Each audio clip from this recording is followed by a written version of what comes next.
दोस्तों हमारे चैनल गुरु दर्पण ज्ञान में आप सभी का स्वागत है। तो दोस्तों वीडियो शुरू करने से पहले आप सभी से अनुरोध है, आपने अभी तक हमारे चैनल को सब्सक्राइब नहीं किया है तो प्लीज़ आप हमारे चैनल को सब्सक्राइब कर लें।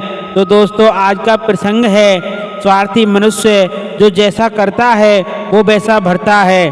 तो मित्रों हमें कभी भी अपस्वार्थी नहीं होना चाहिए।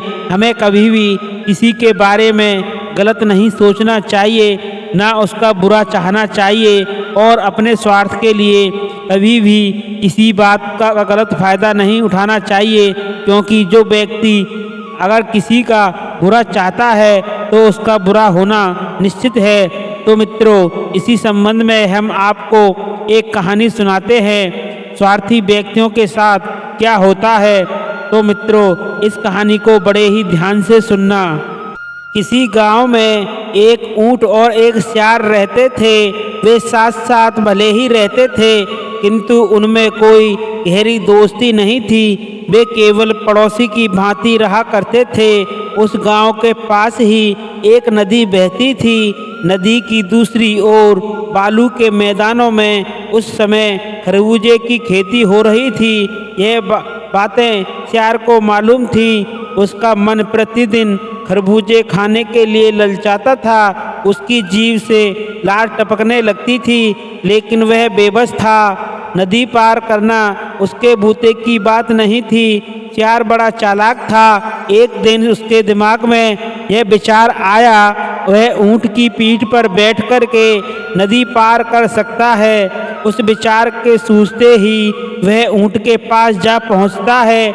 ऊंट दादा यदि बुरा न मानो तो वो एक बात कहूँ। सियार ने उससे पूछा।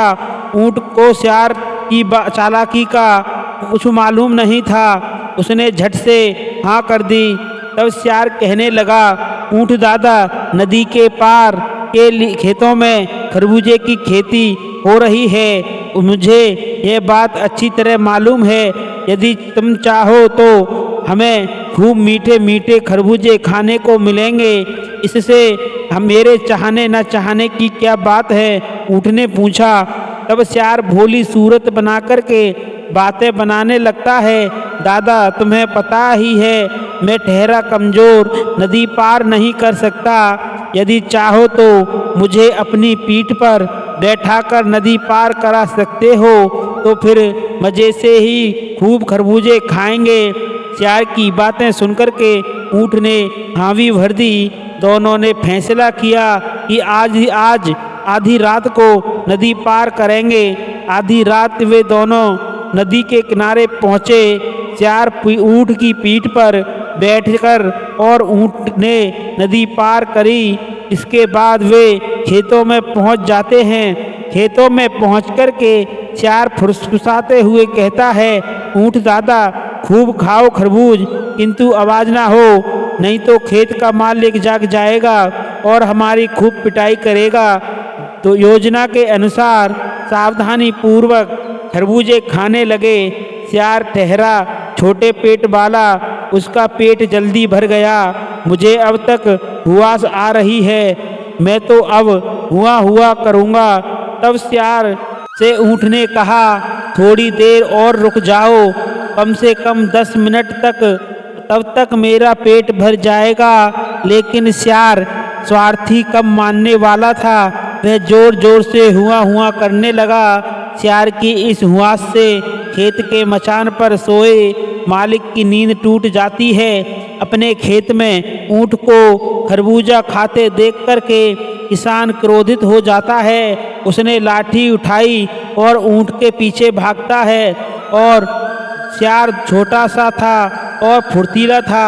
वह दौड़कर एक झाड़ी में छिप जाता है। अपनी फसल की तबाही का बदला उस किसान ने जोरदार पिटाई करके निकाला। उसने ऊँट की इतनी पिटाई की कि उसकी पीठ पर जगह जगह घाव हो गए।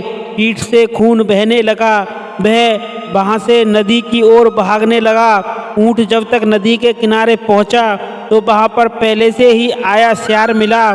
सियार को देख कर के ऊँट की आंखों में खून उतर आया, फिर भी वह शांत रहा। उसके पीठ से खून रिसता रहा।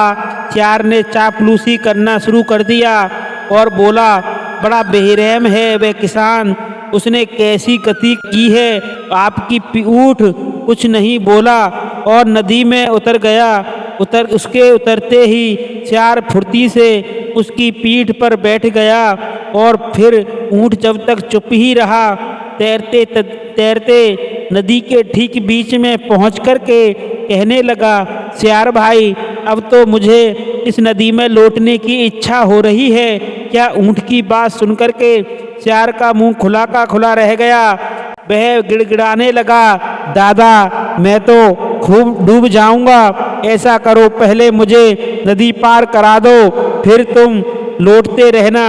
ऊँट ने कहा, कौन किसकी परवाह करता है भाई, मेरे कहने पर तुम्हारी हुआस नहीं रुक सकी तो तेरे कहने पर मेरी लोटास कैसे रुक सकती है। इतना कहने के बाद ऊँट नदी में उलट पलट कर लौटने लगा। इस लोट पोट में सियार चिल्लाते हुए नदी की तेज धारा में बह गया। नदी की तेज बहाव में जब सियार डूब गया तब ऊँट नदी पार करके अपने गांव पहुंच गया।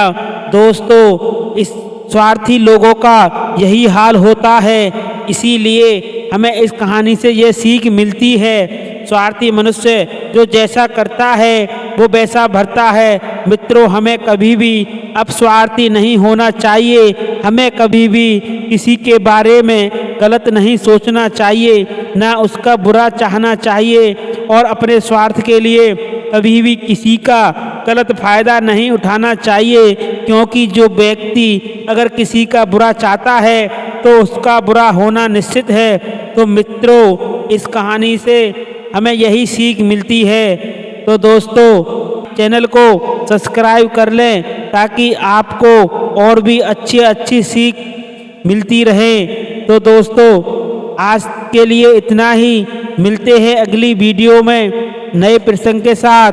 तब तक के लिए जय श्री राधे, जय श्री कृष्णा।